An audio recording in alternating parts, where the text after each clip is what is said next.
Usipoziacha tabia hizi hatari 3 zinazokufanya usiweze kusonga mbele kimaendeleo, sahau kabisa kufanikiwa. Kwanza kabisa ni kuambatana na watu ambao hawakuongezei thamani kwenye maisha yako. Kuna usemi wa Kiingereza usemao your network is your net worth.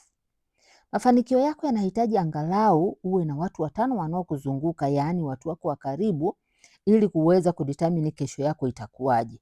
Ukiwa na watu wasio sahihi, waondoe haraka kwenye maisha yako, kwa sababu watakupotezea focus na utashindwa kufanya mambo ambayo yatakufanya wewe uweze kufanikiwa. Lakini pili ni kukosa mwelekeo.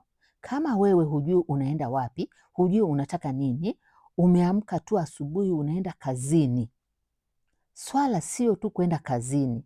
Swala ni unajiona unakwenda wapi miaka 5 au 10 ijayo. Unakuwa nani? Unakuwa mtu mwenye ujuzi gani? Unakuwa mtu mwenye hadhi gani katika jamii inayokuzunguka? 3, kuwa na marafiki wazuri. Chagua marafiki. Kuwa na marafiki ambao hawakuongezei thamani kwenye maisha yako ni mzigo.